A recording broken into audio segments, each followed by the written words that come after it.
For months on this channel, we've talked about how Chinese electric vehicles have been crushing global brands.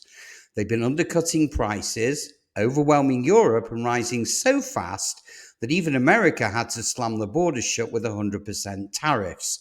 And all of that was true, and it's still true. China's EV industry became the most aggressive, heavily funded, and fast moving automotive force that the world has ever seen. But here's the twist that nobody expected, not even the analysts who predicted China would dominate the next decade.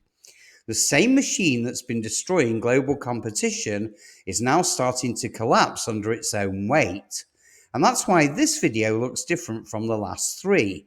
Because while Chinese EVs continue to steamroll Europe, and they continue to terrify American automakers and continue forcing global brands to slash prices and pivot to hybrids, inside of China, a very different story is unfolding.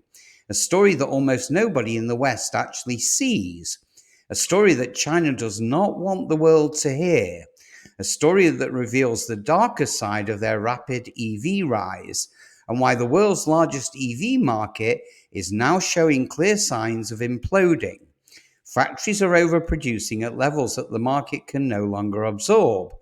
Dealerships are suffocating under mountains of unwanted inventory, and brand new EVs are being registered as used vehicles just to fake sales numbers. And some of Chinese most hyped automakers are now burning billions of dollars just to stay alive long enough to report yet another quarter. So no, this isn't a contradiction. This is the next chapter in the Chinese EV story. Now, their dominance didn't vanish overnight, but the foundation underneath it, well, that's cracking.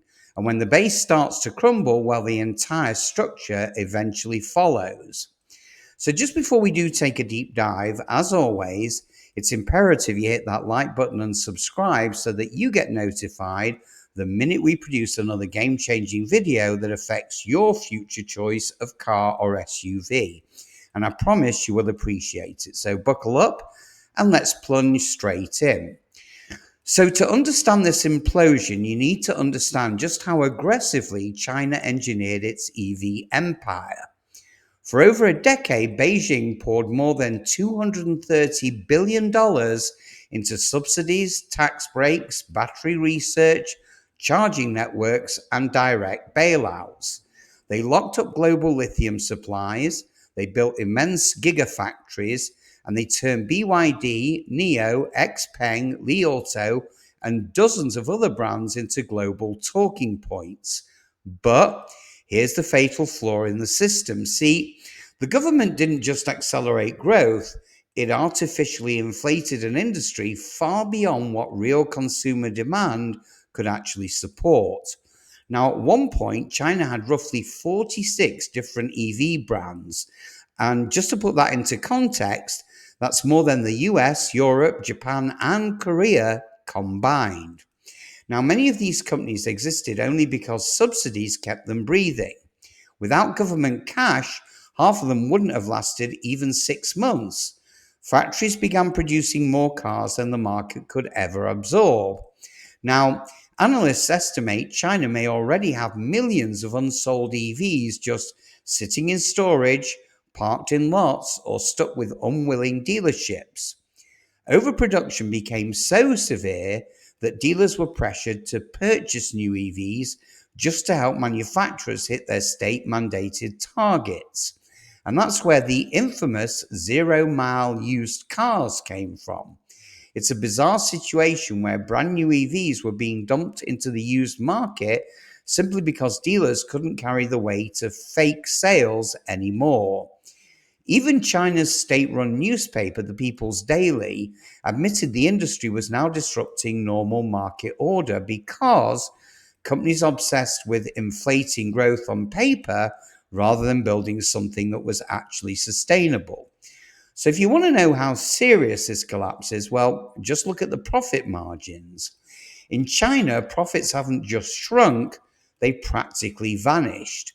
BYD, the country's biggest EV manufacturer, has slashed prices multiple times just this year alone. Tesla cut prices over and over again, trying to keep up. NIO lost $1.6 billion in the first half of the year alone, and smaller EV brands are bleeding money so fast that they depend on government bailouts just to keep the lights on. So this is what happens when too many companies fight over not enough customers. In any normal economy, the weakest automakers would fail. Factories would shut down, investors would pull out, and the market would correct itself. But not in China. Local governments don't want factories closing because that means layoffs, angry workers, and political problems. So they step in, rescue failing automakers with taxpayer money, and keep them alive long after they should have gone bankrupt. Now, that includes brands like WM Motor and others that were revived purely because the local government didn't want the embarrassment of failure in its region.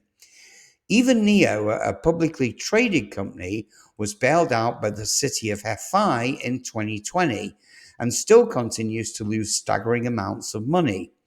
And this basically is the core of the problem. China built an EV empire on the assumption that constant growth would solve every single issue. So when growth slowed, the entire system began eating itself alive. Overproduction, price wars, bailouts, inventory pileups, faked sales. This is not exactly what success looks like. This is what collapse looks like. So before we move into the global impact, and trust me, what comes next will change how you view the entire auto market, please make sure you smash that like button and subscribe. When you support this channel, you help spread the truth about what's really happening in the global car industry. And that's a truth that the mainstream will never ever tell you. So thank you for that. Now let's continue. So here's where things get messy for the rest of the world. China didn't build its EV dominance just to compete. They built it to dominate globally. Their strategy was simple: make EVs impossibly cheap, flood the world with them, and force Western automakers into financial distress, and in the meantime, grab global market share before anyone could react.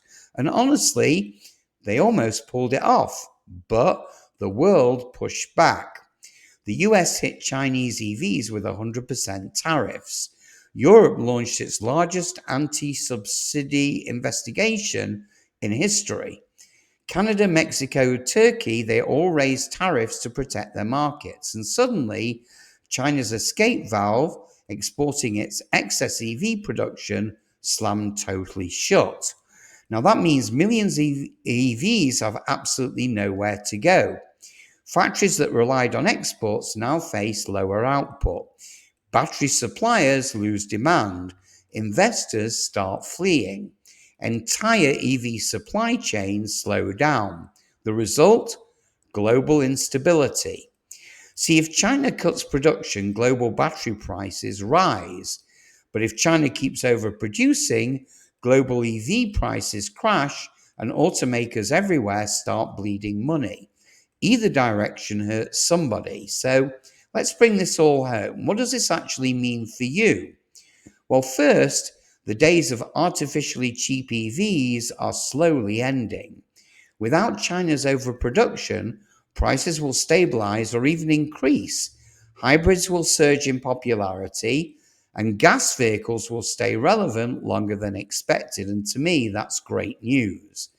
Battery costs may also rise over the next few years, and both Europe and the US will likely see more automaker restructuring, more layoffs, and more companies pivoting away from full EV lineups.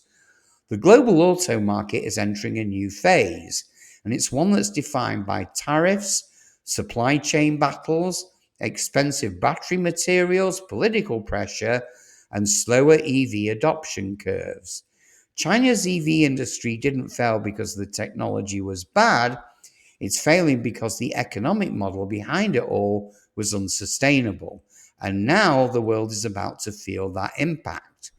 So China's EV industry was supposed to be unstoppable, but hey, even the biggest giants can fall when they grow too fast, they spend too much, and they overbuild beyond what the market can actually support. Now, their collapse won't just reshape China, it will reshape the future of every single major automaker on Earth. But here's the twist. This collapse is only phase one of a far bigger automotive crisis that's forming right now.